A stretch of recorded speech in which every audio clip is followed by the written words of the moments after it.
Bismillahirrahmanirrahim. Assalamualaikum warahmatullahi wabarakatuh. Kita bertemu lagi pada hari ini untuk mata pelajaran sirah tahun 4. Saya harap anak-anak semua, kamu semua masih ingat lagi kita punya pelajaran pada 2 minggu yang lalu.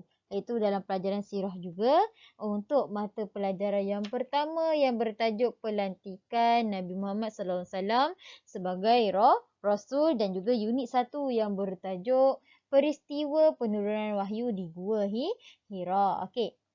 Sebelum saya nak masuk untuk pelajaran yang baru, untuk tajuk yang baru, saya nak kita semua membaca doa sebelum belajar bersama-sama. Okey, semua sekali tanda tangan untuk membaca doa. Okey, baik. Bismillahirrahmanirrahim. Allahumma aftah alaina hikmataka wansyur alaina min khazaini rahmatika ya arhamar rahimin. Rabbi shrah li sadri wa yassir li amri wahlul 'uqdatam min lisani yafqahu qawli. Amin. Okey? Semua sedia? Okey, baik. Bismillahirrahmanirrahim. Kita buka buku teks muka surat ke-5. Okey, kita tengok sama-sama tajuk unit 2, dakwah secara rahsia. Dakwah secara rahsia. Kita lihat kat sini poin yang pertama. Poin yang pertama iaitu Nabi Muhammad sallallahu alaihi wasallam memulakan dakwah secara rahsia setelah turunnya wahyu iaitu dalam surah Al-Mudaththir ayat 1 hingga 5. Okey. Ataupun jelas kita nak faham setelah turunnya wahyu dalam surah Al-Mudaththir ayat 1 hingga 5, maka Rasulullah pun memulakan dakwah secara rahsia. Okey, baik. Kita semak sama-sama bacaan yang firman Allah SWT dalam surah Al-Mudaththir ayat 1 hingga 5. Saya baca, kamu semak ya. Muka surat 5 ya, buku teks. Bismillahirrahmanirrahim. Ya ayyuhal muddaththir qum fa'anzir wa rabbaka fakabbir wa thiyabaka fatahhir wa rujza fahjur. Sadaqallahul azim. Maksudnya, wahai orang yang berselimut, bangunlah serta berilah peringatan dan amaran kepada umat manusia. Dan Tuhanmu, maka ucaplah dan ingatlah kebesarannya. Dan pakaianmu, maka hendaklah engkau bersihkan. Dan segala kejahatan, maka hendaklah engkau jauhi. Surah Al-Mudaththir ayat 1 hingga 5. Jelas ya di sini. Ini adalah surah Al-Mudaththir ayat 1 hingga 5. Seterusnya, poin yang kedua, bagi unit 2 dakwah secara rahsia. Kita mesti tertanya-tanya kan, kenapa ya Rasulullah SAW memulakan dakwah secara rahsia. Okey, dalam poin yang kedua ni, kita akan tahu kenapa. Menjawab soalan kenapa. Kenapa Rasulullah memulakan dakwah secara rahsia? Okey, baginda sallallahu alaihi wasallam memulakan dakwah secara rahsia agar orang ramai tidak terkejut dengan sesuatu yang baharu, iaitu sesuatu yang tidak pernah mereka dengar dan juga mereka alami sebelum ini. Macam itulah. Kenapa? Sebab apa? Rasulullah memulakan dakwah secara rahsia supaya orang ramai tidak terkejut atau kita panggil mereka shock, terkejut. Sebab apa? Diorang tak pernah dengar ataupun alami pun mengenai Islam. Jadi Rasulullah memulakan dakwah secara rahsia. Okey, buka muka surat yang ke-7 dalam buku teks kamu. Kita masuk unit 3 yang bertajuk orang yang mula-mula beriman. Okey. Poin yang pertama. Nabi Muhammad sallallahu alaihi wasallam memulakan dakwahnya kepada siapa? Iaitu kepada ahli keluarga dan kaum kerabat terdekat dan juga sahabat-sahabat dalam kalangan kaum Quraisy.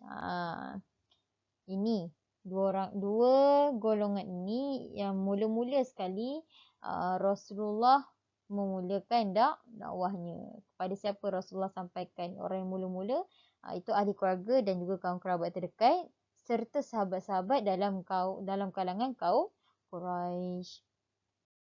Seterusnya, kemudian yang kedua, kita mesti nak tahu kan, siapa lagi orang yang mula-mula beriman ni? Okey, ini saya senaraikan dalam buku teks kamu pun ada. Cuma saya buat lebih terperinci. Nama dan juga hubungannya mereka bersama Rasulullah tu siapa? Okey, ada 10 orang di sini yang saya uh, ikut dalam buku teks. Memang dalam buku teks ada. Okay, 10 orang ini. Yang pertama Khadijah binti Khuwailid. Siapakah beliau? Beliau ialah isteri Nabi Muhammad sallallahu alaihi wasallam. Okey, kemudian yang kedua Ali bin Abi Talib. Siapakah Ali bin Abi Talib? Ali bin Abi Talib ialah sepupu Nabi Muhammad sallallahu alaihi wasallam yang masih kanak-kanak dan juga beliau tinggal bersama Nabi Muhammad sallallahu alaihi wasallam. Orang yang ketiga ialah Ummu Aiman. Ummu Aiman ialah pengasuh Nabi Muhammad sallallahu alaihi wasallam. Orang yang keempat Zaid bin Harithah. Zaid bin Harithah merupakan seorang hamba yang dibebaskan oleh Rasulullah sallallahu alaihi wasallam dan dijadikan sebagai anak angkat. Kemudian Abu Bakar bin Abi Quhafah. Siapakah Abu Bakar bin Abi Quhafah? Abu Bakar bin Abi Quhafah ialah teman rapat Rasulullah sallallahu alaihi wasallam. Apakah gelaran Abu Bakar bin Abi Quhafah? Gelaran yang diberikan ialah As-Siddiq. Jadi nama penuh bagi Abu Bakar As-Siddiq ialah Abu Bakar bin Abi Quhafah. Siapakah lagi 5 orang? Okey, lagi 5 orang itu ialah Uthman bin Affan. Kemudian Az-Zubair bin Al-Awwam. Seterusnya Abdul Rahman bin Auf, Talhah bin Ubaidillah dan Sa'ad bin Abi Waqqas. Siapakah 5 orang ini? 5 orang ini ialah di antara orang-orang yang telah diseru dan diajak oleh Abu Bakar untuk memeluk Islam. Jelas ya sampai sini insya-Allah. Okey.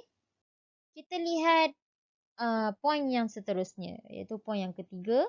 Boleh tengok muka surat ke-8. Muka surat 8 buku teks awak. Ini saya pecahkan jadi poin. Poin yang ketiga, 4 dan 5. Poin yang ketiga ialah Nabi Muhammad sallallahu alaihi wasallam berdakwah secara rahsia selama 3 tahun. Kita mesti tanya-tanya kan berapa lama Rasulullah berdakwah secara rahsia? Rasulullah berdakwah secara rahsia selama 3 tahun. Okey. Kita mesti tanya-tanya juga kalau Rasulullah berdakwah secara rahsia, kat mana Rasulullah buat? Kat mana tempat dia? Tempatnya Rasulullah memulakan dakwah secara rahsia bertempat di rumah Al-Arqam bin Abi Al-Arqam bagi menjalankan dakwahnya. Sebab itu dakwah secara rahsia. Dan poin yang kelima, kita mesti nak tahu berapa ramai kan yang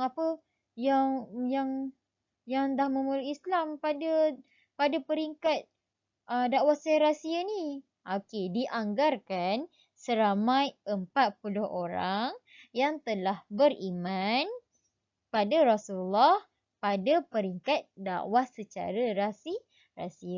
Okey. Jelas ya kat sini ada apa-apa pertanyaan boleh menghubungi langsung kepada Ustazah. Baiklah, kita sudah berada di penghujung mata pelajaran hari ini. Apa pun Ustazah mengharapkan sekiranya kamu tidak faham ataupun kurang jelas setelah mengulang-ulang video ini, kamu boleh direct terus kepada Ustazah untuk menanyakan. InsyaAllah sekiranya Ustazah boleh menjawab, Ustazah akan jawab. Okey, Ustazah tetapkan jawapan insya-Allah. Apa pun kita akan jumpa lagi di masa akan datang. Assalamualaikum warahmatullahi taala wabarakatuh. Terima kasih.